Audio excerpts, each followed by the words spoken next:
Right guys, what's up? Welcome to Saturday night's late night agenda. I'm your host Craig, as always, and this, as we say, is your show. Let us know what you want to have a chat about. Anything LFC related is absolutely good with me.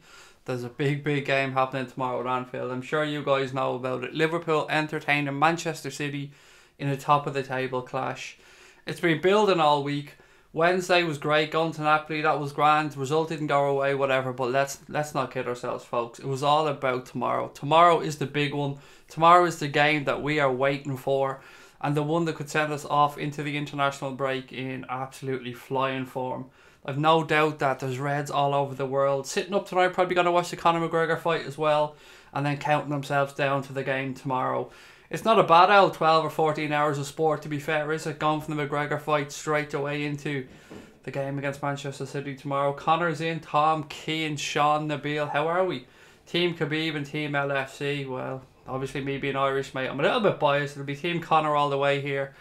And, you know, it'll be an interesting fight. But look, we'll get on to that later on. We might end the show, perhaps, talking about the Khabib-McGregor fight instead of the last 15 minutes. From the start of tonight, it is about Liverpool, Manchester City. There's no point in starting anywhere else. I've got my notes done out, a couple of things ready to have a chat about. We'll wait for the chat to fill up a little bit. But while I'm waiting, sure, you guys let me know your thoughts. Fixture so far this weekend, no major surprises in the Premier League. United fans will of course be thinking the sun shines out Mourinho's arse again after today's performance, but we'll touch on that perhaps as we go along as well. All roads lead to tomorrow, guys. All roads lead to Anfield. What is probably the biggest game in the Premier League so far this season. From a neutral's perspective, there's going to be people tuning in all over the world expecting to see an attacking game between two sides who play the game in the right way. Two managers who like to set their teams out to play open, expansive football. And two managers who are quite stubborn at times in the way they refuse plan Bs. So there's lots and lots to look forward to. The chat is starting to fill up now. Ferno's in, Broski's in, Jamal, True Morgan, Louise, Crosby Red. How the hell are we, guys?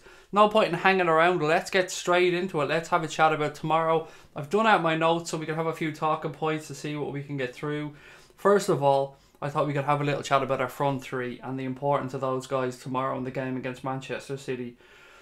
There's going to be tactical battles all over the field. There's going to be interesting matchups. But from our front three's perspective, are you expecting any changes, guys? Because the more this week goes on for me, I'm saying, nah, there's not going to be any. I would have thought perhaps Sturridge is going to come in. But the more I let the week go by, the more I think this through, the more I realise how big a fucking game this is tomorrow. I just don't think he can do anything but go with Salah, Firmino and Mane. I just can't see. I can't see it. As much as I'd love Daniel Sturridge perhaps to get his chance, I think it's too big. He has to go with those three. He has to back them, I think, tomorrow. It's interesting. So what do you guys think? Are you expecting any changes tomorrow? Are you expecting perhaps Sturridge to come in? We'll get to the midfield a little bit later on, but looking at the front three here now, we'll break this game down section by section. So for the front three tomorrow, are you guys expecting any changes at all from Jurgen Klopp? Evening Craig said Revenai. No, said Jamal. Sturridge for as a super sub, said Sean Doyle. Knowing Klopp, he won't change it, but I wish he would, said the Revenai. Louis thinks the front three will start. Heme said, Evening Craig, buzzing for the game tomorrow. It's a fucking brilliant way to kick off a Sunday. Tomorrow, as I said, is going to be my last stream, so join us for the watch along and the post-match show tomorrow, because after that you won't see my ass until the 24th of October. So just keep reminding everybody, I'm not just disappearing off the face of the planet. If you're tuning in expecting the nightly streams, I'm going to be away. As I said, I'm going on holidays with the family, so won't be back till the 24th of October. Don't forget about us. Don't be going unsubscribing and don't be going following and going onto other channels. We'll be back and we expect to see you all here back with us enjoying the rest of the season. I can't wait to get away though, I have to say. But getting back to the game, Dirty Girl is in. How are you? Paul Turner is in. Louis said we can't drop them in a game like this. Maybe substitutions during the game. Ferno said the only change that might happen to the front three is Shaqiri for Salah, but I don't actually think that'll happen. And Keane Mooney said the only change I can see tomorrow, honestly, is Keita off for Milner. Well, look, we'll touch on the midfield, Keane, a little bit later on. It's probably one of the next topic we'll talk about. I'm just trying to go through this game section by section. We can talk about Liverpool's front three, of course, but we do have to talk about Manchester City as well. What attacking options are you expecting Pep Guardiola to go with tomorrow? A lot of people are asking if I think Raheem Sterling will start the game. As we know, every time he's come back to Anfield since he's left, he hasn't had the greatest of games. But I expect Pep Guardiola to stick with him tomorrow, and I expect him to start, if I'm being honest. Other than that, it'll be interesting to see if he plays Bernardo Silva. Although, didn't he pick up a knock? No, it wasn't. It was Gundogan that picked up a knock, actually, wasn't it? So maybe he'll go with Bernardo Silva. Sergio Aguero seems nailed on to start. I mean, he pretty much said during the week that if he's fit for Wednesday, he'll play the weekend. And even if he wasn't, he'll probably still play the weekend. So Aguero as well, somebody we can have a chat about. It's a good matchup, and both sets of defences are going to have their work cut out for them. But going into a game like this, I actually think we have the better defence from a defensive perspective. We can talk about Kyle Walker going forward. We can talk about Mendy, who I'm still not actually sure if he's going to be available for the game. We can talk about what those guys can do going forward. But from a defensive standpoint, I think we're going to be better able to cope with Manchester City can throw at us than they are. The more I think about it, I'm not as worried as I was early on in the week. It's nuts. Usually I'm a bag of nerves, but as this is going on, I'm a little bit more confident. I'm reading lots of articles and getting lots of good perspectives from people who are, very intelligent in the game. Some really good journals out there putting up some good work. I've been reading stuff from opposition fans, been reading some stuff from Manchester City forums and stuff, and they're worried. Got to be honest, they are worried about coming to Anfield. Neil, I will get on to Paqueta. I did do a little bit of research on that one, buddy. It is down to something to talk about later on in the stream.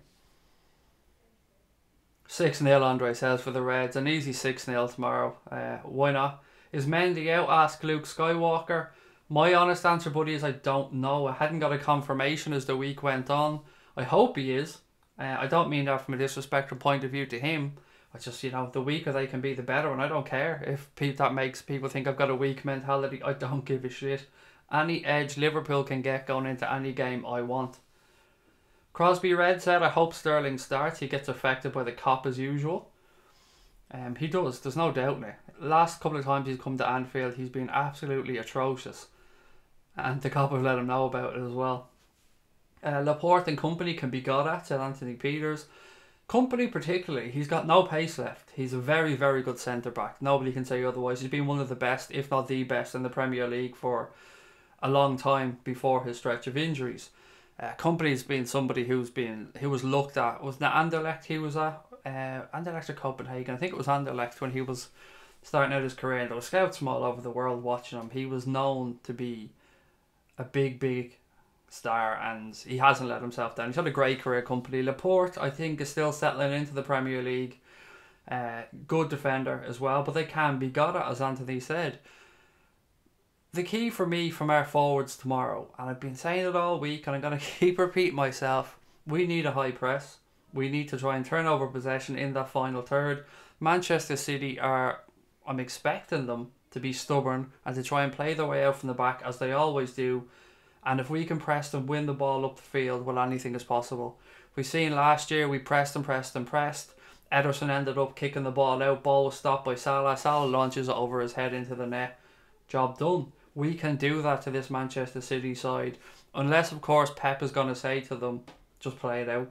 Don't take any chances tomorrow. Liverpool are going to come and try and press. We need to either play over that press or around that press. So maybe they'll look to play up into the channels, but it's a big job for our forwards tomorrow. I think they're going to have a massive part to play in this game. And not just from, shots in front of goal. I think creating stuff when Manchester City are in possession is going to be vitally important. What I'd also like to see from our front three tomorrow is if we lose the ball, I'd like to see... I don't want to say Mohamed Salah and Sadio Mane because it's up to Klopp, whichever one he decides he wants to leave up top. But I'd like to see 2 out of the 3 slot back in and give a bit of cover to the defence. I thought Trent Alexander-Arnold was left a little bit high and dry during the week against Napoli. I don't think anybody was really tracking back there to do him any favours. 3-2 to Liverpool, said Louise. If we play like we did in the league this season, we'll win. However, if we play like we did against Napoli, well, we all know what happened there, Andre. Sean Doyle said I'm back. Sean, how are you? Great to have you back with us. Louis said, I'm not sure what score it'll be tomorrow. Two very attacking teams. Wouldn't surprise me if the game ended 2-2, but I'll go for 3-2 to Liverpool. 3-1 or 4-2 to me. I've been saying it all week. No idea. I just think a 2-goal margin for the Reds. Damo said the Manchester City bus has been fitted with new ABS, anti-Copperberg braking system. Brilliant, mate. Absolutely quality. What do you guys think, by the way? I hope you guys enjoyed the thumbnail for this stream tonight. I mean, I was damn proud of coming up with that idea. I sent it to Connor earlier on, and I thought that's the perfect one for tonight's stream. I just thought it would be a nice sly little dig at them as well. And I think Connor has called the stream Bus Wankers, although I haven't checked. He told me he was. Whether he followed through with that or not, I don't know. The Revenite said, whoever we play, Craig, will have to have our shooting boots on. We need more composure up front. We need to take our chances against Manchester City. True that, mate. Absolutely true that. We cannot be wasting some of the opportunities we have recently. There's just no time for that tomorrow. There's just no... We have to be lethal. We have to take our chances. We have to try and get an early goal as far as I'm concerned as well. And we have to try and put Manchester City on the back foot. We cannot let them grow into the game and grow more confident. We have to get right at them from the start.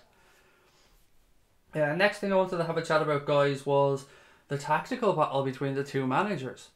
If you think back over the time Pep Guardiola has been in England, you'd be fair to say that Jurgen Klopp has probably got the better of him. And even going back to his time at Bayern Munich, I don't know the exact stats and statistics, but stats are fucking statistics, Craig. But I don't know the exact stats, but I think it's something like 9 wins to 6 in Klopp's favour. Maybe somebody pull me up on that. I'm sure somebody knows. But certainly since it's his time in England, Guardiola hasn't really done too well against Klopp.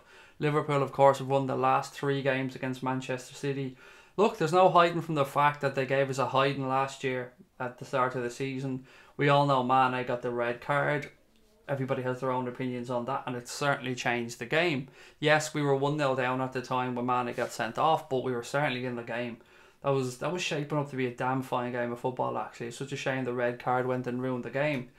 Then the 3 other times that season we played them, Liverpool won every single one of those meetings. So, you know, I think a lot of people feel Liverpool have Manchester City's number. And in saying that, you'd have to feel that a lot of people most certainly think that Klopp has Pep Guardiola's number. It's a really tough thing to say because you're talking about 2 managers here that I have the utmost respect for, I have to say. Pep Guardiola has accomplished some fantastic things in football, and whether you say he got handed a blank checkbook or a team with Messi and then went to Bayern Munich, he had his teams playing some excellent football, and he has completely transformed the way Manchester City play. So I don't think it's fair to just say he's a checkbook manager. It has helped, and he has been at clubs with money, you cannot deny that, but he's still a good manager. But I think ours is better. I honestly feel Jurgen Klopp is the better of the two, and I honestly feel when those little tweaks need to be made, those tiny little changes that can make all the difference, I think Klopp would just shade Pep Guardiola in the head-to-heads. I don't really care what Pep does against anybody else. I don't really give a shit how Manchester City get on in the Champions League. It's not my concern. I think tomorrow, I'm confident our gaffer has a plan. And I think I actually wouldn't be surprised at all to see Manchester City try something a little bit different.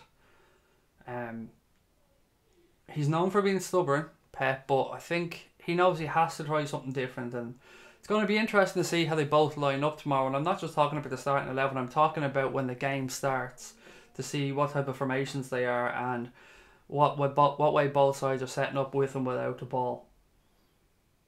I wouldn't mind if Shaqiri started at number 10, said Louis tomorrow, with Bogdan as a second striker. The days of Bogdan are gone. 118 has gone now, thank fuck. When would you guys take that kid from... We'll talk about Paqueta later on, Andre. I have it down in the agenda here to talk about. So I'm trying to stick to an agenda tonight, guys, because if we don't, sometimes what happens is we end up going around in circles and we talk about the same subject, and then somebody comes in an hour later and they want to talk about something, but we've already spoken about it, and we just end up going around in circles. So trying to just keep things ticking along here and keep to a bit of an agenda on tonight's stream. So the managers, guys, what's your take on the managers? Does Klopp have one over on Pep? Does he have Pep's number? I certainly think he does. A couple of people, journalist wise, think he does as well. Owen McKeever has joined. Owen, how are you, sir? Evening, Craig and Reds. Looking forward to the game tomorrow, said Tina Murphy. Absolutely, mate. Craig, you should be dressed as a bottle of Copperberg.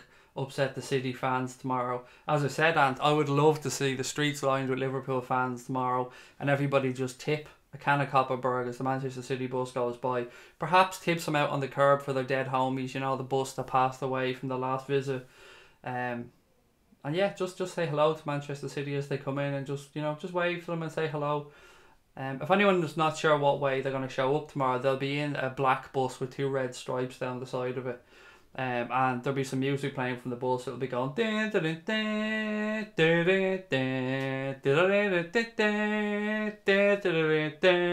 You'll know them then. They'll be unmissable. So it'll be easy to see them.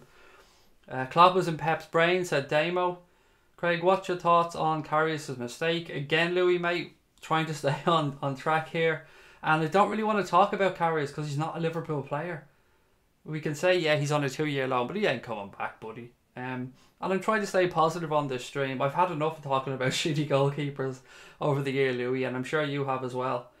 We had to speak about Mignolet at times. We had to speak about Karius. I mean, let's just enjoy having Alisson Becker, and we'll allow Loris Karius to go do his thing at Besiktas. I wish him every success, but I don't want to keep talking about him every time he makes a mistake because it's got nothing to do with us anymore. It's not really our concern. And I don't mean that disrespectfully to you, Louis, mate. I think you get where I'm coming from, though. Furno said, I can't wait to see Otamendi shit himself again. He's so overrated, said Junior.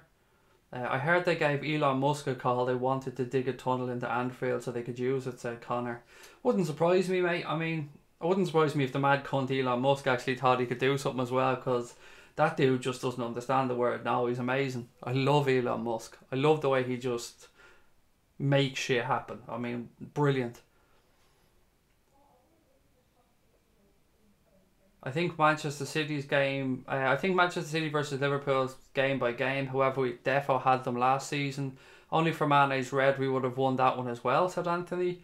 Well, they were 1-0 up, so I have to be fair on them on that one in that game. But we were right in it. It was going to be a belter of a game, that one. It was such a shame, that red card.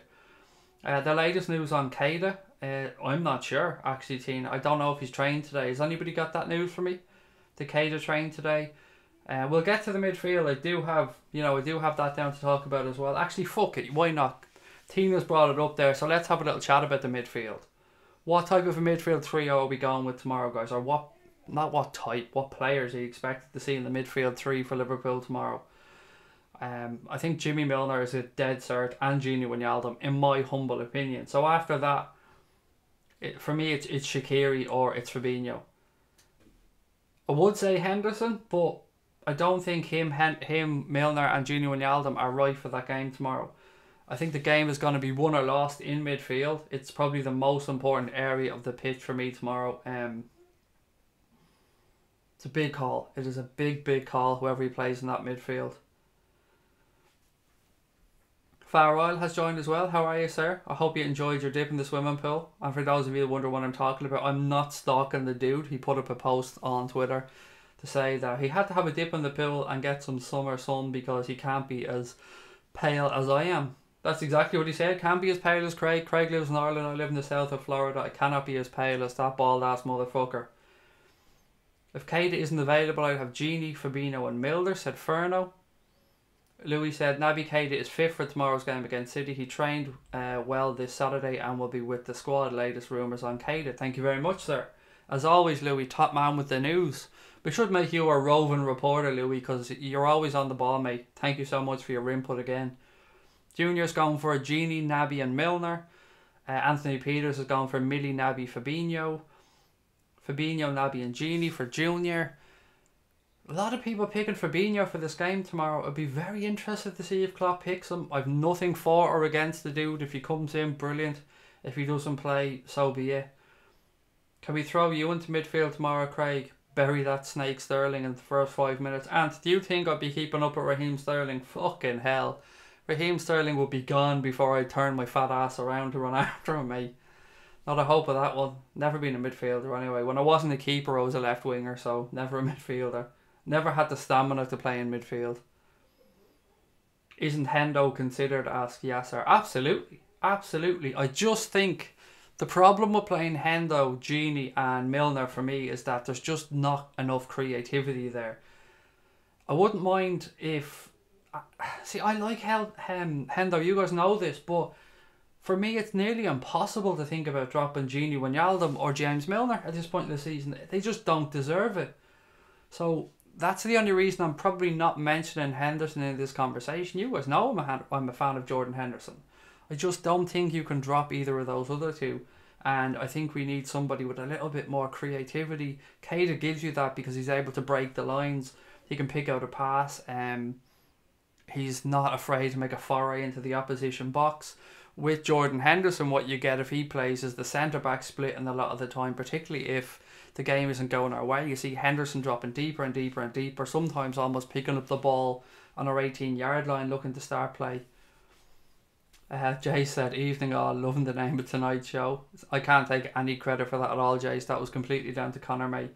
The thumbnail was my idea, but the name of the show was all down to Connor. Stephen Richards thinks we'll have Sturridge or wants Sturridge up front tomorrow. Junior said, we can't have Hendo, Genie and Milner in the same midfield. I agree. And, well, I don't agree at full stop, Junior, mate, but I do agree for the game tomorrow that I don't think they'd be the right trio to have in that midfield. They'd be, you'd get work rate out of them, I'll say that much. But I just, as industrious that they'd be, I just think we need a little bit of creativity at times tomorrow, particularly with the front three not being, so far, at their illustrious best. I wouldn't mind seeing Shaqiri, but I don't think we're going to see him. And the reason I don't think we're going to see Shaqiri is because Jurgen Klopp has been fairly open that he doesn't think Shaqiri is tactically astute enough defensively so far. And that could be a massive thing. Transitioning from attack back into defence would be massive tomorrow. Both teams can turn over possession and attack very quickly. So, from that sense, I just can't see him playing Shaqiri in the midfield. Which then brings us back to the conversation about who the fuck does play in there. Genie, Milner. I've yet to see anybody actually in the conversation here tonight who hasn't had those two in their three. So then you're looking at Henderson or Fabinho, I suppose. Or Keita if he's fit. Fingers crossed Keita's fit. And for me then that's the midfield done. Genie, Milner, Keita. Job done. I just don't know about playing Keita with his back. Even if he did train.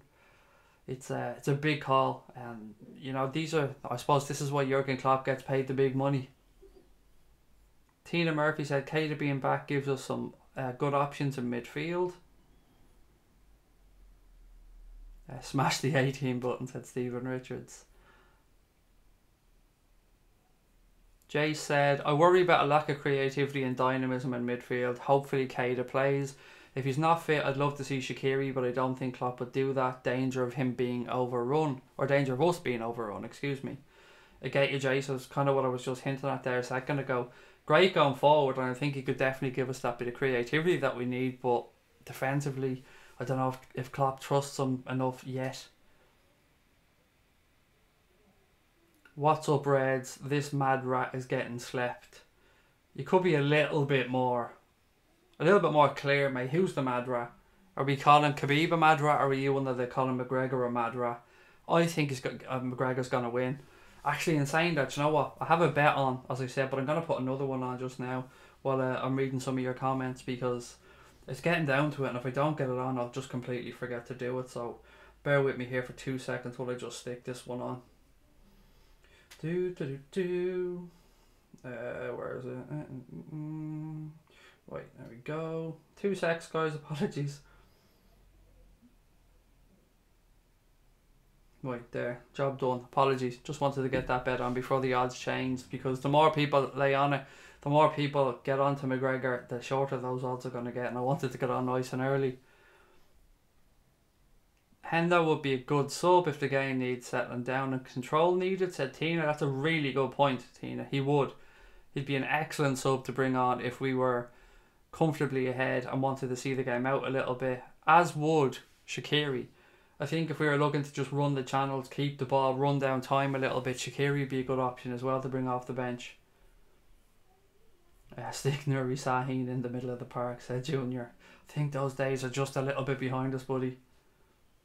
Craig, if you grew a beard, you'd look like Pep, said Stephen Richards. I can't grow a beard though, Stephen, so it's just not going to happen, mate. I would fucking love to be able to grow a beard. That I'm just one of them people that if I tried to grow a beard, I'd have like a patch of hair here, another patch here, and then just like bald patches around my face. So yeah, just can't do it. I'd fucking love to be able to. I'd love to have the old George Michael stubble and the bald head, but nah, just can't grow a fucking beard, plain and simple.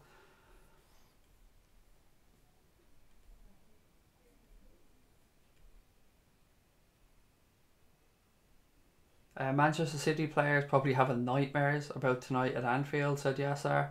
It wouldn't surprise me if that bus has already fucking arrived at Anfield and if those cunts are sleeping in tents or something in the dressing room already. Pep's in there now, you know, making s'mores for them in the dressing room, sitting down, reading them a little ghost story and, you know, tucking everybody in, making sure Raheem's alright, making sure his skin hasn't shed before the game tomorrow, making sure everybody's okay, tucked in and nice and warm inside Anfield.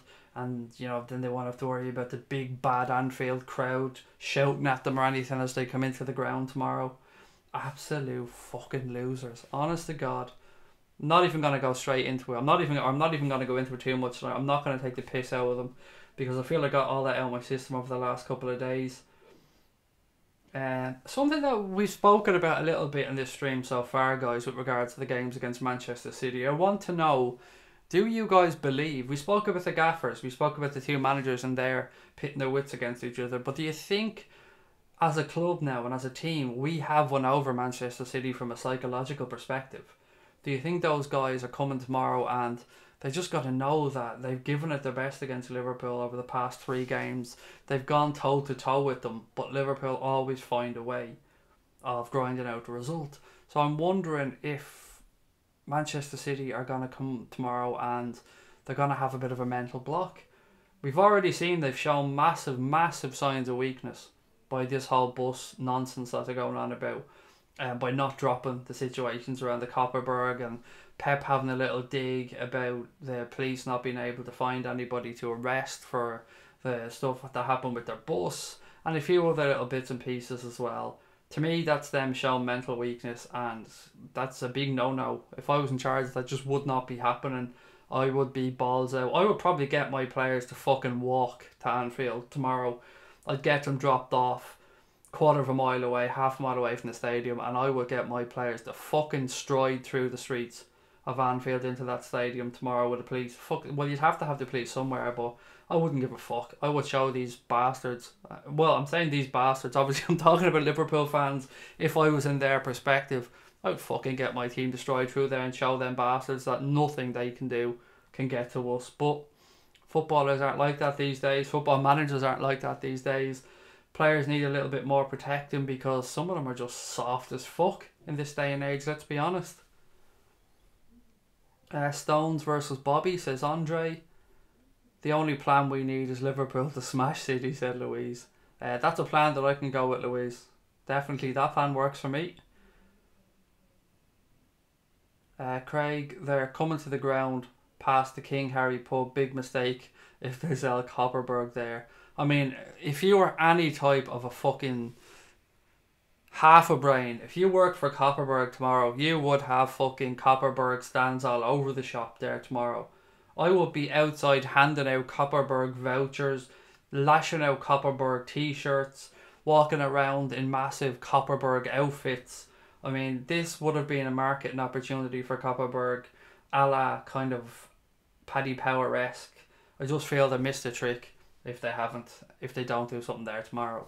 Guerrilla marketing at its absolute fucking best. Kovac out, said Junior. Again, way over my head, mate.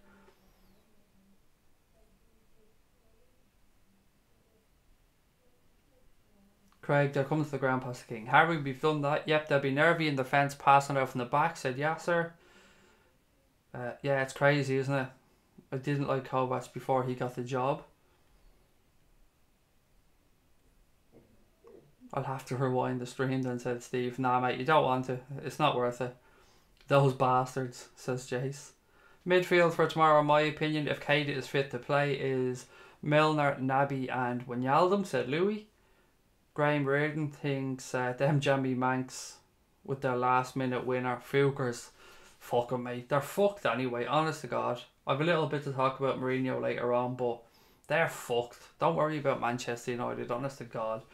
I was watching it on BT and Steve McManaman gave Pogba man of the match. And it's a fucking joke, honest to God. They just want to all fucking fellatiate the fucking fella. It's an absolute joke.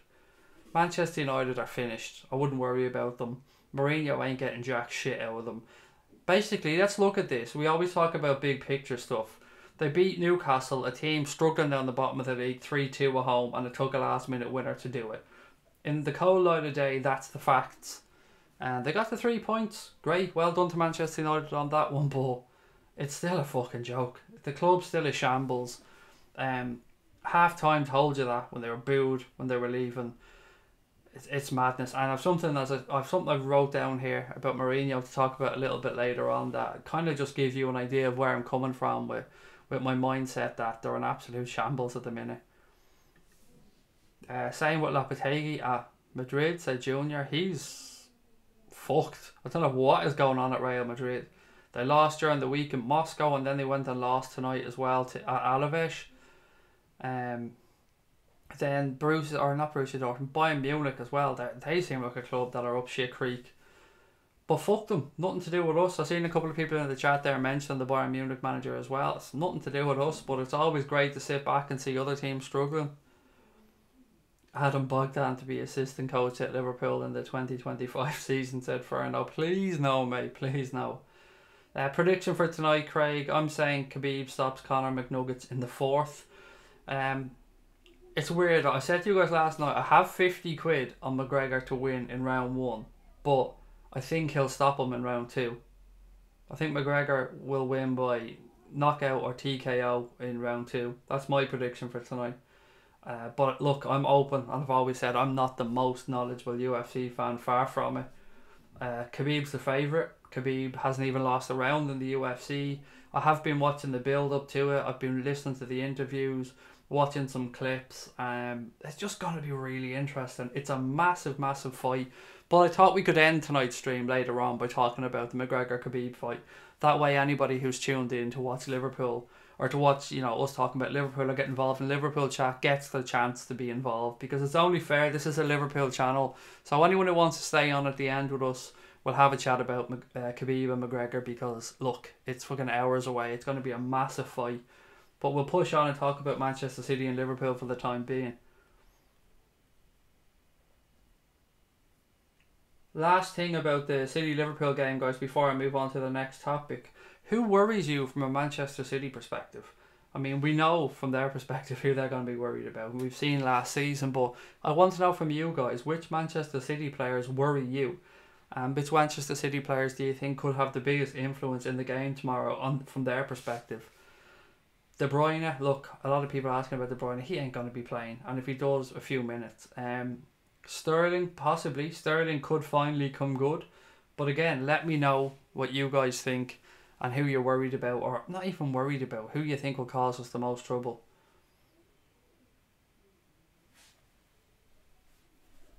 Did you say Mark Goldberg said they're only 6 points off the top? El Garkipus, he's some man. I tell you, I guarantee there was some difference between him at half time and full time. Yeah, 6 points off the top. Well done. Congratulations to them. They're heroes. Well done, Manchester United. Jose in. Definitely Jose in, actually. Fucking Jose in forever. Aguero's a bastard, said Yassar. Aguero for Tina as well. Ederson, says Andre, the second best goalkeeper in Brazil. Stephen Richards said Mendy is dangerous. He is lethal going forward. He really is. Absolute powerhouse down that left hand side. Mendy can't defend, said Junior. Well, neither can Walker, to be fair. They're more concerned about getting forward anyway. They call them defenders in Manchester City, but they really fucking aren't. I'm worried about Sané, said world class. World class, mate, have you told me your name before and I've just forgotten it? If you have, apologies. Your real name, I mean, or the name you want us to call you on here. Sané, I've spoken about my admiration for Leroy Sané before. He's a top footballer, and somebody I would have, honestly loved to have seen Liverpool bring in. Ken Zood said, I think Aguero and Sané will give us a challenge. Didn't I hear Mendy wouldn't be fit, said Farwell. Again, I'm unsure on that one. Did anybody get confirmation on Mendy? I know he was touch and go for the game, but I haven't heard either way if he is or isn't fit. Although that could be something Pep is keeping close to his chest. Anthony said David Silva, Bernardo Silva and Aguero are the players that worry. Bernardo Silva has been excellent for Manchester City this season when he's gotten a chance. Mendy's not fit, says Andre. Sané for Anthony Peters. Jose for life, said Farwell. Absolutely, mate. I'm with you on that one. We should hire a plane flight over Old Trafford. Jose forever. Viva la Jose. I'm worried about Sané. He always scores against us, said Louis. He's a quality player. He's one of those players, we spoke about Kylian Mbappe before, where once he's in full flight and he's running at defenders, he can almost be unstoppable without fouling. I think Sané has that in him as well, but he's not quite at the level of Kylian Mbappe. But Sané has that power, pace, guile, and he can finish as well.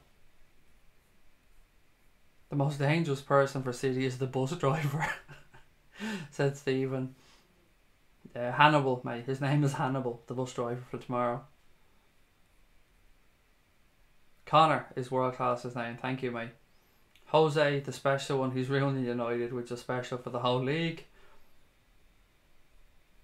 Louise said Sterling. I think he could be the one to worry about because he's good enough and is good in getting into good scoring opportunities. He is, but he just has choked, Louise. Every time he's come back to Anfield so far, he's choked. Fingers crossed he does it again tomorrow. Sané for Anthony Johnson as well.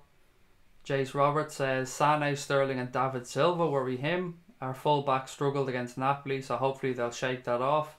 Need to be on their game. David Silva is such a great player. He is. He really is, Jace. Great player, great man, and just one of those footballers you just can't help but say good things about. Like Juan Mata. Just real good, solid fellas. And the fact that Mata plays for United and that David Silva plays for Manchester City, I still won't hold that against them because they seem like two lovely lads, very talented footballers, and just two people I can't bring myself to dislike in any way, shape or form. If Mendy plays well, he'll play without being, or if Mendy plays, he'll play without being 100% fit, said Andre. Red Tick Game and said, I like the thumbnail. Thank you, mate. Thank you. You're the first person to comment on the thumbnail, so thank you. I was proud of that fucking thumbnail when I thought of it. Murtaza said, what's your prediction for the game tomorrow? 3-1 or 4-2 to Liverpool, mate. But either way, a 2-goal win for Liverpool, in my humble opinion. Mignolet versus Karius. Who's the second best of the two evil ones? Mignolet, if I'm being honest. Yeah, probably Mignolet of those two. Although I think Karius could be a better goalkeeper, but look, again, don't want to really talk about them. Getting shivers just even thinking about it. If Mendy doesn't start, will it be Zinchenko or Laporte at left back, said Junior. What do you guys think? Laporte for me. Although, again, Zinchenko's a good young player. Is he the one that looks like Kevin De Bruyne? Is he the one that's fucking carved out of Kevin De Bruyne?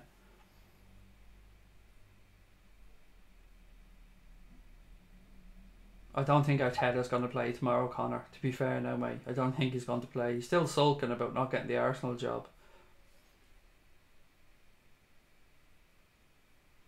1-0. Be a boring result, says Murtaza tomorrow. That could well happen. Often we build these games up, mate, into, a fucking game of basketball. Attack. And as you said, it could end up being a 1-0. That'll do. As long as it's 1-0 to us, that'll do fine. Ken Zood said it's Ederson versus Alisson. It's also Jesus versus Firmino. It's also Fernandinho versus Fabinho. There's a couple of Brazilian battles possibly there for tomorrow's game. Before the game, Jose out. After the game, Jose in, said Red Tick Gaming. Absolutely, he's the best thing ever now, mate. Imagine a Milner, Mata and David Silva midfield, said Tom Boland. Would you like to see Suarez in a Liverpool top again, said LFC_5. No, I wouldn't. I wouldn't, no. And the funny thing is, I'm a massive, massive, massive, massive, massive Luis Suarez fan. I own a signed Luis Suarez Barcelona shirt. I really like the guy. I just don't think it would be the right move to bring him back now, particularly as his age is still getting on. Nah, not for us, mate. Let him enjoy where he is and finish his career.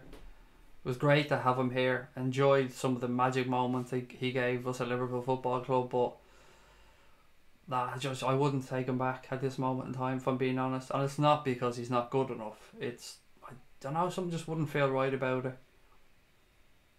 Jose said if it rains, it's his fault, said Stephen Richards. Jesus, Sané, Sterling are fast attacking front three, said Murtaza. Jay said he's got a couple of bets on the match, mainly based on a few goals, but fuck the money if we win 1-0. Jason, mate, that has happened to me so much over the past couple of weeks. Had money on loads of goals and been let down so many times. Although today I made an absolute killing. I'm up about 770 quid so far today, which is brilliant, heading off on Monday. Because I had a shit few days, Jace. Things weren't going well, but today the chickens start coming home to roost.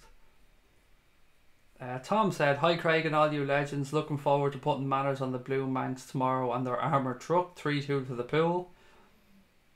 Red Tick Gaming said, does anyone know Bouvet from 90 Minutes? He hates Liverpool so much and talks so much trash. Mate, look, 90 Minutes, to be fair, is complete and utter nonsense from start to finish. If you're talking about the website, it's absolute clickbait garbage. I wouldn't wipe my arse with a page of theirs I printed off. Honest to God, I know they're massive. I know they do great business, and I know there's people that write for them, but as far as I'm concerned, they're absolute clickbait geek. That's all I have to say about 90 Minutes. I don't read any of the shit either.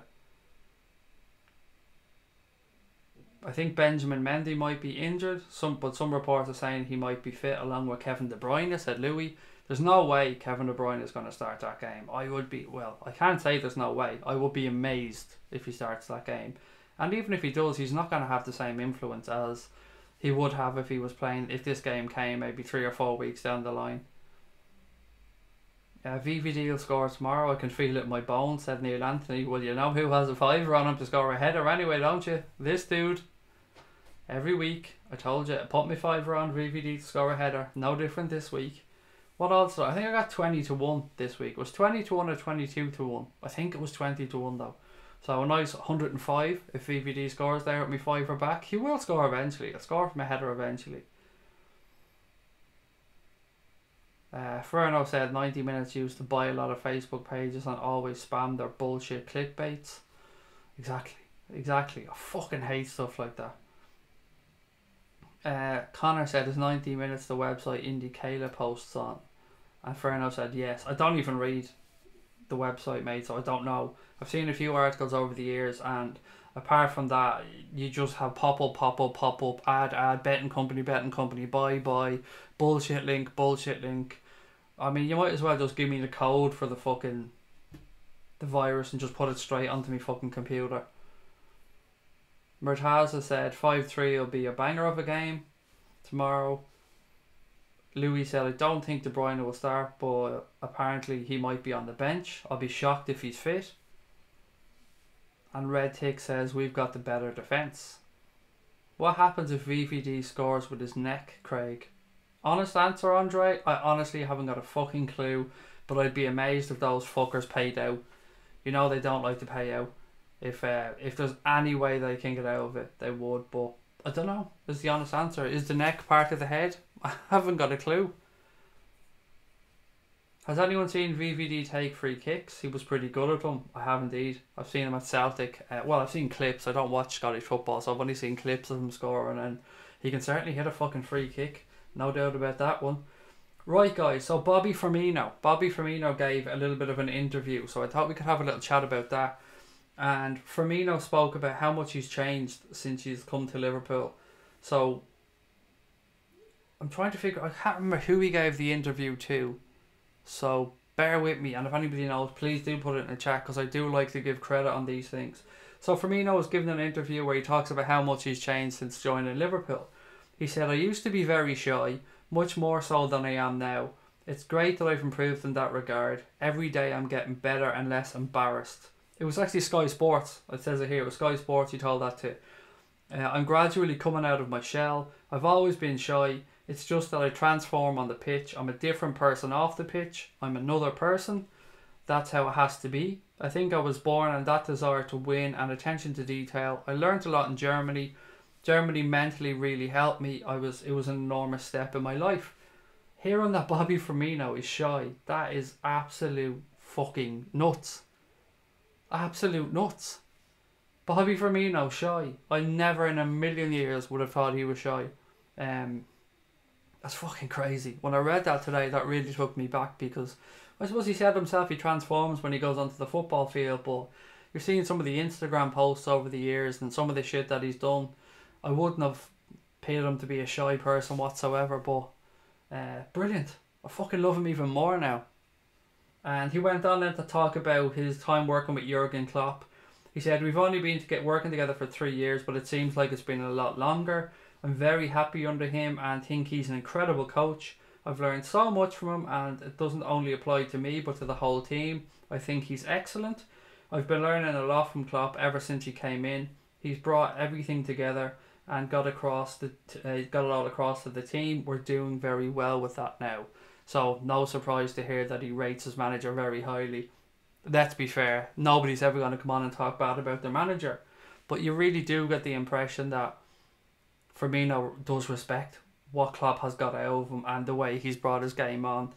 Bobby Firmino was a good talent when he came to Liverpool, but there's no doubt that under the stewardship of Jurgen Klopp, his game has come on tenfold. He is one of the best forwards in the world now, in my opinion. Whether you consider him a centre forward, whether you consider him a 10, it doesn't really matter. Bobby Firmino is just absolute quality as far as I'm concerned. And great to hear that he's enjoying himself at Liverpool. Great to hear that he likes working with the manager. I'm still baffled by the whole thing about him being shy though. That just doesn't feel right. It just sounds strange. Jace, talk to you soon, buddy.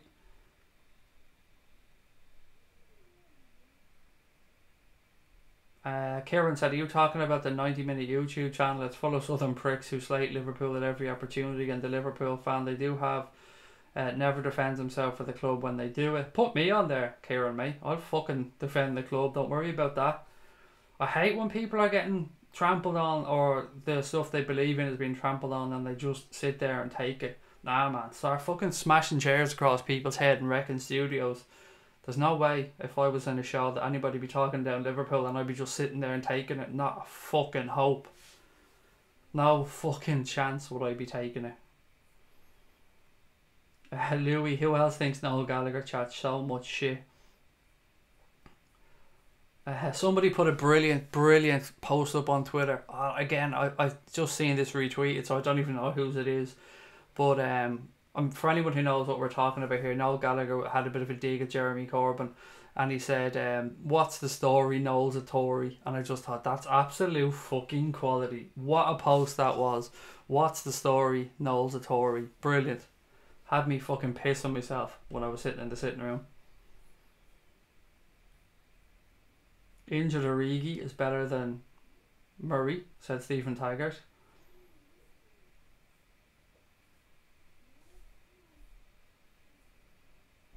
Wouldn't think Bobby was shy. That's nice to hear his respect for his manager and his fellow players, said Louise. Loved the video of Bobby bringing in his birthday cake over to another table in a restaurant and taking selfies with the table. Yeah, that was class, Damo. That really was lovely. I just love Bobby Firmino, full stop.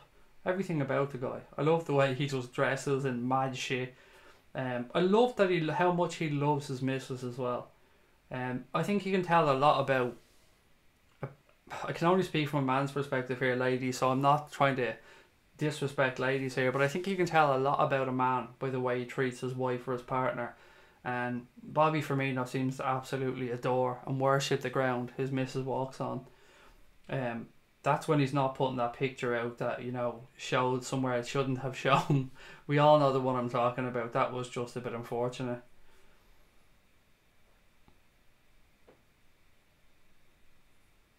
This question is for everybody, said Red Tick Gaming. Did anyone puzzle the moment they heard Kevin De Bruyne is back training and could face Liverpool? For me, this is weird with Pep. He's not going to play. I don't think he's going to play. I don't see what would be the point in just throwing him in there and hoping that he's going to perform. Unless he's been training longer than we know, I'd be amazed to see him play tomorrow. I'd even be amazed to see him get minutes from the bench. Stephen said Bobby is known for being shy. Shocks me, but I have to say I honestly thought he was a bit of a brash fella. Lee said I've always been shy, but you grow out of it a little bit. Markovic is better than Morata. Relax there now. I've never been shy. That's the thing. I've never been one that got embarrassed or anything like that. I don't understand why you would get embarrassed, because most of the time if you're doing something, you're doing it in front of people that you're never going to see again, so fuck it, just do it, just have a laugh, why not?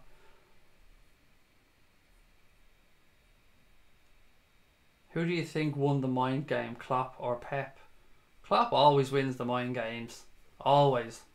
All Pep did was cry about the fucking bus like a little bitch, like the rest of Manchester City, their fans, their players, all whiny little bitches.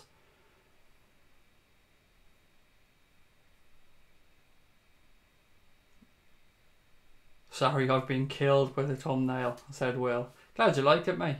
Yeah, it's a good thumbnail. We've made so many, but that's one. Connor, actually, while you're here, buddy, that thumbnail has to go on to our header. So if you get a chance, whip out the top right hand corner one of our header, the Liverpool Paris Saint-Germain one, or one of those two, and put in that one, because that header deserves to be on, or that image deserves to be on our header on Twitter. It's just too good not to. Fakir is also shy, said Ferno. You see, I would imagine he is shy. Ferno, he looks a bit shy to me, Fakir. Sometimes as well, this is weird, but sometimes I think people have a beard when they're shy, because it almost feels like they're hiding away a little bit. And then some people like Alisson Becker have a beard because they're just amazing and the beard looks brilliant and they're in no way shy. But I think some people do have a beard to just, you know, kind of try and hide themselves a little bit. Louise said, I've always been shy until people get to know me, then I come out of my shell. My missus is a little bit like that, Louise, as well. She's a fucking nut job, but she can be quiet once you get to know her, or until you get to know her, and then she's fucking mad. Manchester is obsessed with buses. One of them parks the bus and the other one complains about the bus. True, said LFC_5. Absolutely nailed on. They do like a little whine about the old buses. Connor says, yeah, McGregor's really fucking shy with his beard. He's Irish, mate, there's a difference. He's McGregor. Right, I said to you guys earlier on, I had a little bit about Mourinho that I found, and I read literally maybe 15 minutes before I came on to do the stream. I was going back through my notes to make sure I had everything I needed, and I came across this one, and I just couldn't believe it. I just couldn't. I thought it was a wind-up at first when I read it. The headline absolutely made me chuckle in my seat. So Jose Mourinho reminds Manchester United fans that they're performing better than Liverpool and Manchester City in the Champions League. We have the most points of any English team in the Champions League, and it's a big responsibility for us to maintain that in our next group match against the super team Juventus. So that's what they're left with. That's it now. Their manager, all he can say at this moment in time is that they have the most points in the Champions League of all the teams from England that are in the Champions League this season. So the bus parade is going to start for Jose and United. Mark can do a special little show for that one on the United stand. Jose and Manchester United have the most points of any team, any English team so far in this season's Champions League. That is the most Spurs-like mentality I've ever heard in my life, and not something I ever thought I would hear from Manchester United as a club. That is fucking embarrassing. Absolutely embarrassing. To come out and remind your fans that, like, that's worth anything at the end of the day. Oh yes, well, you know, it doesn't matter that Liverpool and Manchester City are playing at the top of the table clash at the weekend. It doesn't matter that Manchester City won the Premier League last year and Liverpool were in the Champions League final. None of that matters, because Manchester United Under my stewardship, Jose Mourinho, the man with 3 Premier League titles, none of them at this club, but that doesn't matter. 3 Premier League titles have guided, with the help of young McTominay, Manchester United to the stature of having the most points of any English club in this season's Premier League. What an achievement that is. I mean, I feel like we should almost give him a standing ovation for such brilliance. It's just cheesy, it's sad, it's clutching at straws, it's not befitting of a Manchester United manager. It's ridiculous. Absolutely ridiculous. That is something you'd hear fucking Roy Hodgson come out with, or Sam Allardyce. I mean, that's a Sam Allardyce one if ever I heard one, actually, because he does like to pull out the most ridiculous fucking things every now and again. What was it Allardyce said about Liverpool? If we played them in the Champions League, or if we played them over 2 legs in a knockout competition, we'd be 3-1 away goals or something. Fucking hell. Jose, come on. Fucking hell, mate. Most points of any team in the Champions League this season. What an achievement. What an achievement. Absolutely fantastic. To play young boys of Bern and Valencia at home. I mean, champions of Europe, you might as well just give up. Everybody might as well pack it up now. They might as well just send old big ears off to Manchester because, you know, Jose has it in the bag. Oh, I don't know. I just had to mention it to you guys because it was so fucking ridiculous that I just thought it was definitely being worth a chat. If those United fans believe that they've the most points in the Champions League and stick with Jose has to be the most deluded fans ever on planet Earth, I want him to stay for the next 100 years, said Red Tick. United drew versus Valencia and won versus Young Boys. Respect, said Andre. Absolutely. I mean, they're nailing it. They're absolutely just going through Europe now. We should actually rewrite "We've conquered all of Europe" for Manchester United because, you know, titans that they are at this moment in time. European fucking super club. McGregor has a beard and he's in no way shy. I think if we were rewind it back, I did say some people with a beard. I'm fairly sure I said some people with a beard were shy. Most shy people are usually nuts, said Lee. They've played Young Boys in Valencia. Andre said, laugh my ass off. Yeah, Young Boys in Valencia, and that's it. Like, the most points of any English club in the Champions League. Absolute fucking hilarity. Anthony Peter said, newsflash, the spy bus has just been seen taken off from Manchester Airport being pulled by Rudolph. There you go. And it's just a distraction, mate, because they're already camping in Liverpool. I told you that. They're already in the changing rooms at Anfield now. Actually, at this point, they're probably asleep. Pep has tucked everybody in.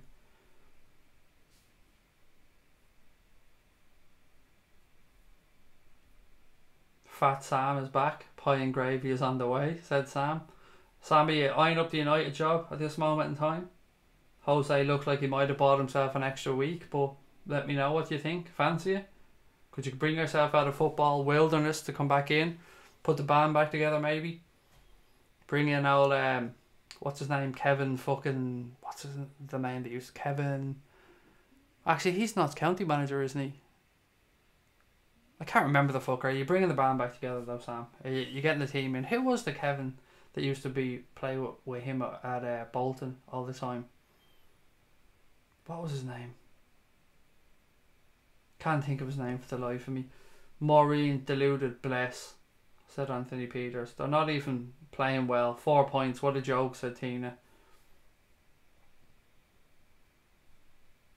Wow, Sam, you got mentioned as soon as you joined. Sam's special. You have to mention him. Kevin Nolan, thank you, Tom.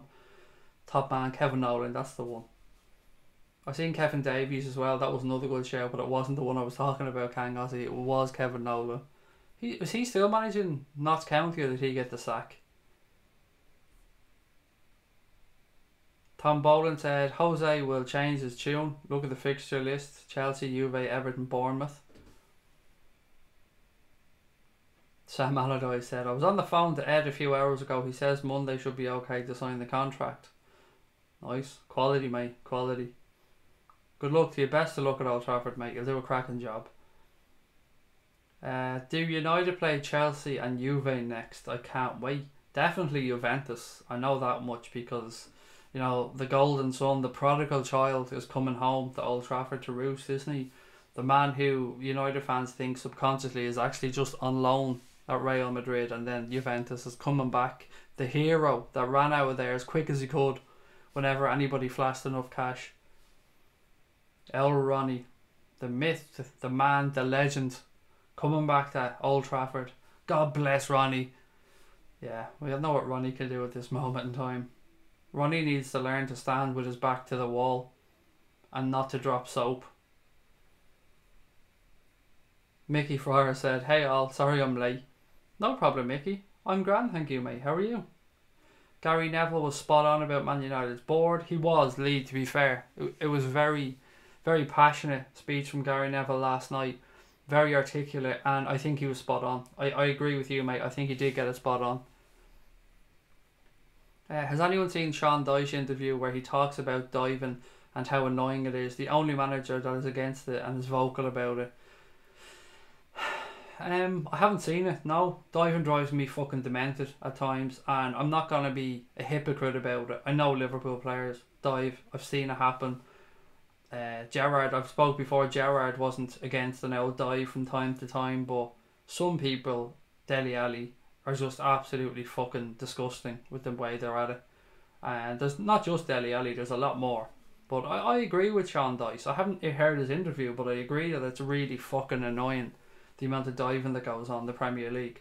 Did anybody see the referee today in the Manchester United game against Newcastle? What was the fucking dude's name? Peter... I wrote it anyway on Twitter, I can't remember. Whoever the referee was for today's game, 2 penalty decisions he got wrong in a matter of minutes. 2 really blatantly obvious penalty decisions he got completely wrong. Another example of just how shit referees are in the Premier League. And these weren't tough calls. These weren't decisions that were 50-50s or decisions that he was unsided for. They were absolutely fucking appalling. And it's another embarrassment to the Premier League that their officials are yet again missing blatantly obvious penalties and decisions. It's fucking pathetic. And then there was another one that went out for a corner, but he gave a goal kick. He said he didn't even see the deflection. Actually, I think one of them was the penalty incident. I think he hit off a handball. It hit the hand and then went out for... should have been a corner. The ref gave a goal kick. Absolutely pathetic. And it was an obvious handball when you look back at it. And then up the other end, United should have had a penalty because the Newcastle player handballed it. Clearly handballed it. 2 penalties, neither of them given. Absolute shite. Absolute shite from the referees. I'm still trying to think of the name of that referee today. Hang on, I'll go on to... I have it on the Twitter account. It was shocking. What's it? Anthony Taylor, that was the referee's name. Absolutely fucking awful. Garrick is a massive twat, but there's one thing you can say about him. You can say about him that he's not passionate. Of course, yeah, he's definitely passionate about the club he now supports. Absolutely, he's really passionate about the club that he now supports. As you'd expect from any fan, to be fair. Yeah, I won't begrudge him that one, no. I begrudge him a lot of things, but you're right.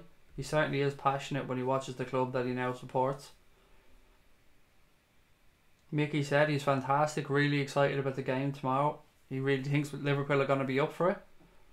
I was gutted for Rafa today actually as well. I seen Crosby mention that. It was so tough for him. They started off so well there today, Newcastle. Players still behind the manager. You can see it, 100% behind Rafa. Just couldn't hang on.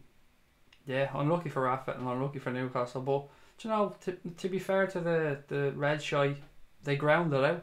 They showed a bit of bottle today. Damo said, read that article on Ronaldo allegation from your link last night. Craig, mind blowing, doesn't begin to describe it. Honest to God, mate, I was completely on the fence and open to seeing how it played out until I read that article, mate. And what's in that article made my mind up. It's... again, I can't really say anything on here because it's a forum that I have to be careful on, but you've said you read it and it blew your mind, and I understand where you're coming from. Pathetic is the word I'd use, Damo. I think you know what I mean when I say that. Yep, Young handball for the penalty, and the United one were easy calls, said the ref and I. The ref in the United game was blind, to be honest, said Mickey. Is Neville barred from Old Trafford now, said Lee. Not when Jose's there. Jesus Christ, are you mad? Jose is probably sending bottles of wine over to him as we speak. But he's right. Gary Neville's right. And look, he might be a mank twat. But you know what? He stuck up for his mate Cara. I think he's brilliant at his job, I have to say. I think him and Cara are the best pundits in the business. And it kills me to say it, but you know what? I've got some respect for Gary Neville. Not as a footballer. As a footballer, he can go fuck himself for a time at United. But since he's moved into that role, I think he's brought some wit to the show, or to Sky. I think he's brought some fun moments. The race him and Carragher had across the field was good. And they're just a really good double act. And he went up a lot in my estimations when he stood up for his mate when Carragher went through the spitting incident. He didn't defend him for spitting, and what he couldn't. None of us can. But he stood up for him when he said that he didn't think it was enough for him to lose his job and that he hoped to see him back. And he went up in my estimations for that. Craig, can you give me a spanner? I'd like to dip some gravy in it. There's absolutely no way a man called Sam Allardyce is getting a spanner, mate. Absolutely not happening.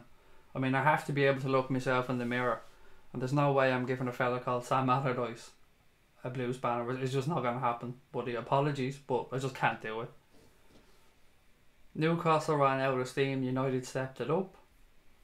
Damo said that Anthony Taylor lives 6 miles from Old Trafford and comes from a family of Manchester United fans, but is officially listed as a supporter of Altrincham or some other team. I don't know what to say, buddy. I don't think. I wouldn't say I was viewing him as biased today in any way, because he denied United the penalty as much as he denied Newcastle the penalty. So I wasn't really getting at that point, although you might be talking about previous incidents, but I'm just talking about piss poor officiating yet again in the Premier League.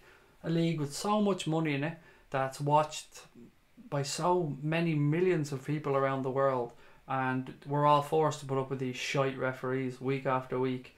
It must drive managers and players absolutely fucking demented.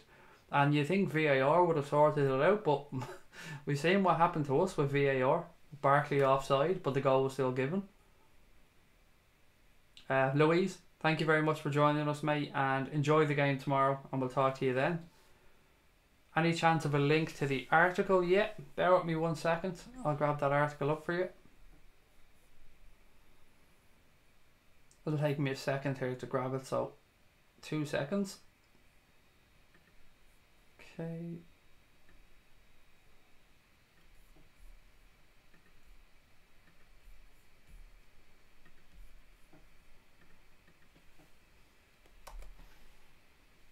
Okay, the article's gone in there now for anybody else who wants to have a read of it.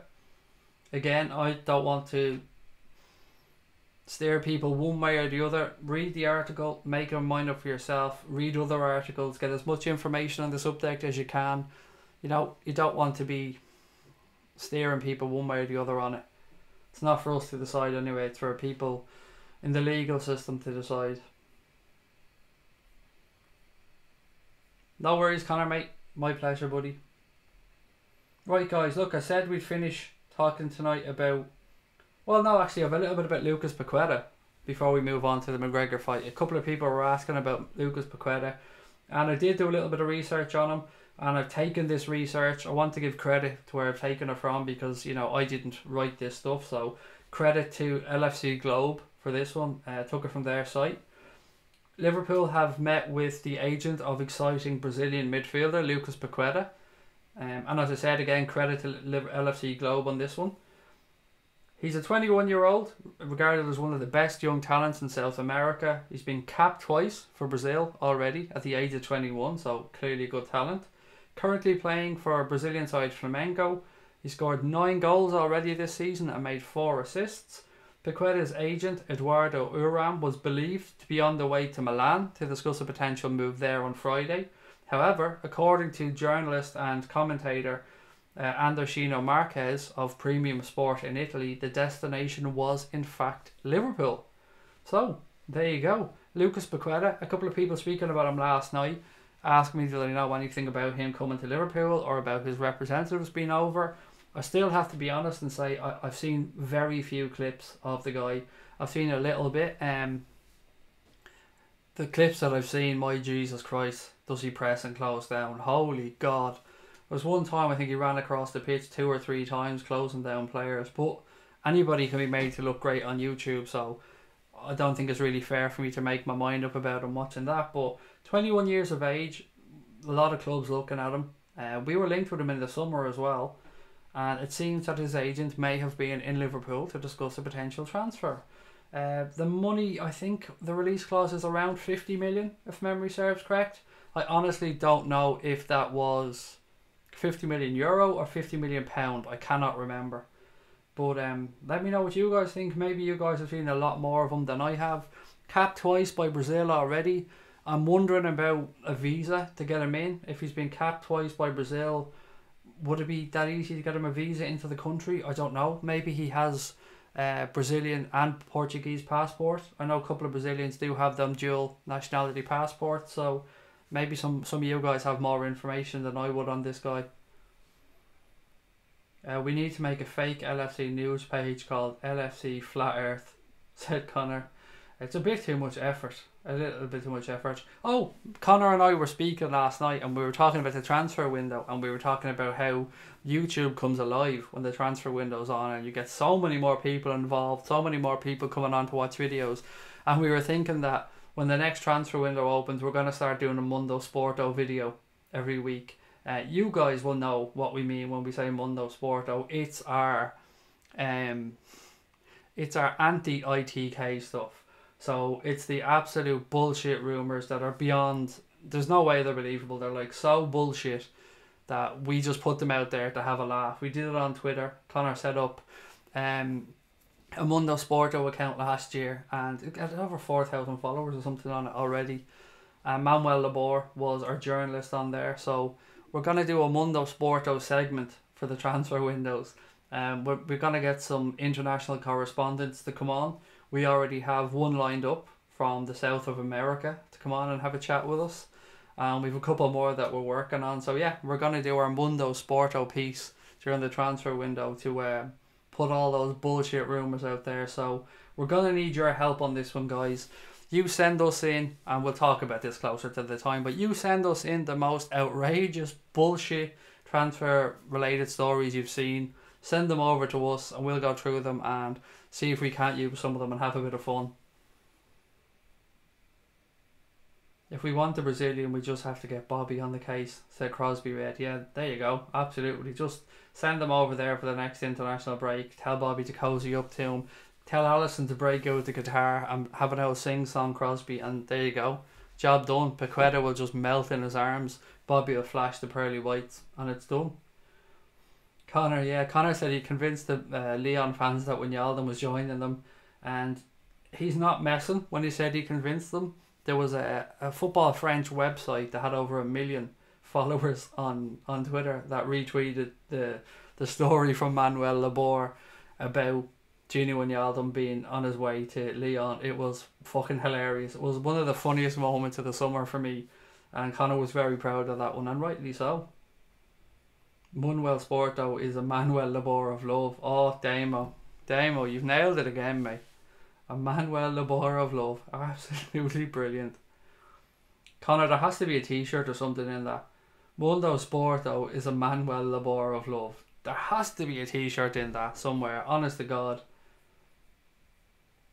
Neil said, some journalist said one of the reasons that we didn't go back in for Fekir was because Klopp really wants Paqueta as his number 10.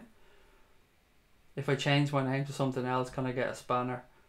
Yes, mate, absolutely. You're certainly in here enough to be justified. Actually, Neil, you're due one as well. There you go.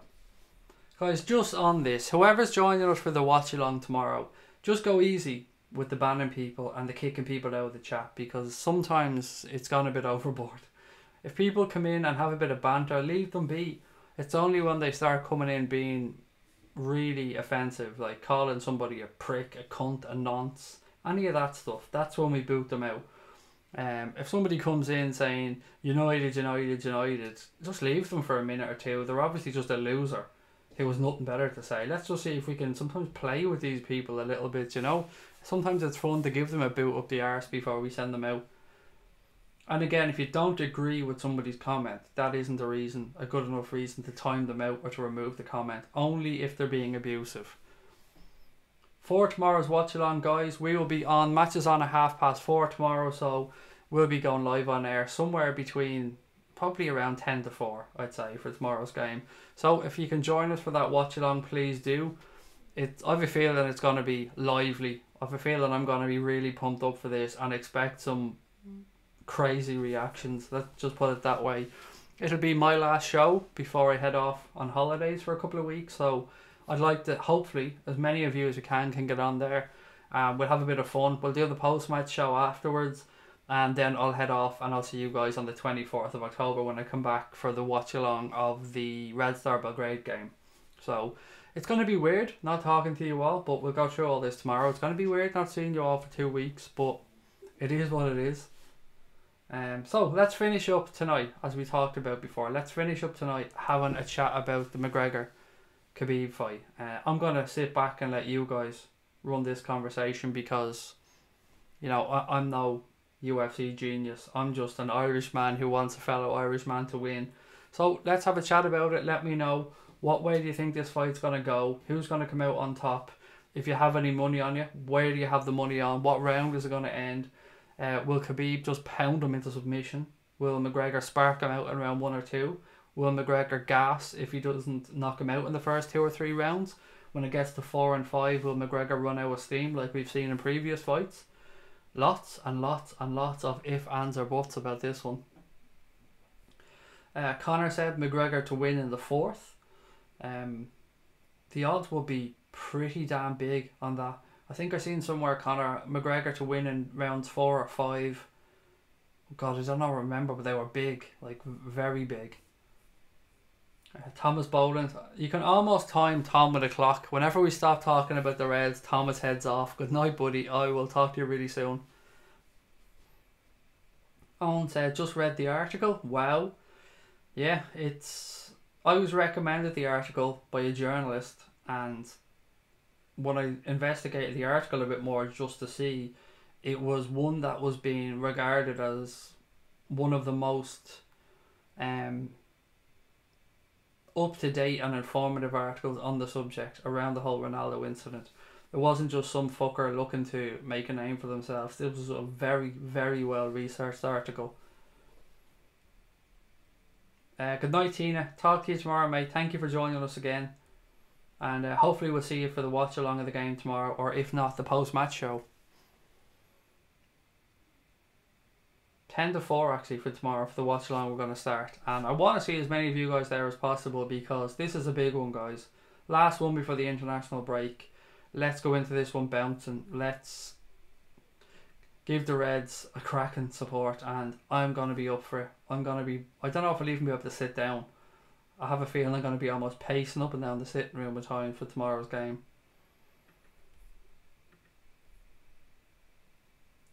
Gravy lover. Gravy lover. I mean, you're pushing it now, mate. Honest to God. You might as well be fucking Sam Allardyce. But look, a promise is a promise. There you go.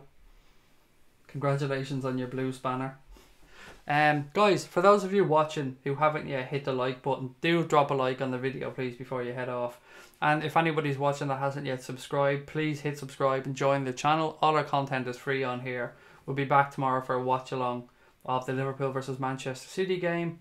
And we do lots of other content as well. And for those of you that just don't remember, if you don't see me for the next couple of weeks, I haven't closed down the channel. I haven't run off.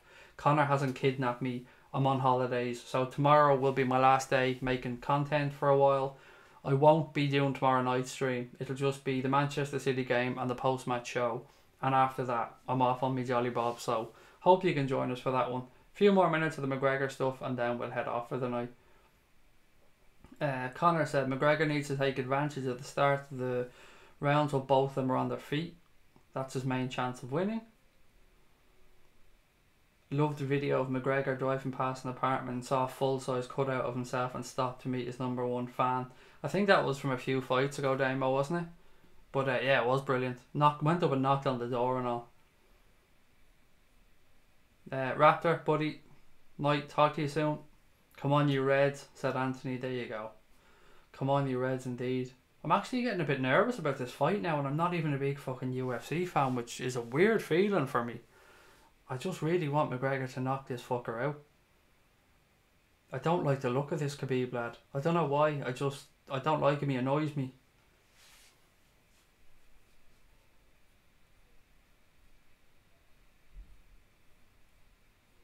Have we got any Khabib fans actually in the chat? Is there anybody in our stream here that wants Khabib to knock out Conor? Because I know there's a lot of people that don't like Conor McGregor. I know a lot of people don't like his brashness and think he's a joke. Just think he's a mouthy git and would love to see him get KO'd. I'm not one of those, as I've said. I like his brashness. I love a mouthy fella. Especially a mouthy fella that can back it up most of the time. I'd love to see a Diaz trilogy fight as well. I think that has to happen. And I'd love that to happen in Dublin. That would be a fitting place for that to happen, actually. Croke Park, McGregor Diaz 3. That would be pretty damn tasty. Also a bit of boxing on tonight as well, isn't there? Don't know, I haven't seen the results of that one, but I think there's a couple of English guys fighting tonight as well. Right guys, if everyone's done that, if everyone's finished talking about McGregor and stuff, then we'll call it a night. And I will talk to you all tomorrow. 10 to 4 for the watch along, guys, if any of you are going to join us, or if you're watching this back and you want to come join us tomorrow. 10 to 4 we'll be starting the watch along. Big game. Could be a massive result for the Reds. Could send us into the international break. Top of the pile. Fingers crossed, guys. Enjoy the rest of your Saturday night, wherever in the world you are, or whatever part of Saturday it is. Thanks for joining us on here, and up the motherfucking Reds.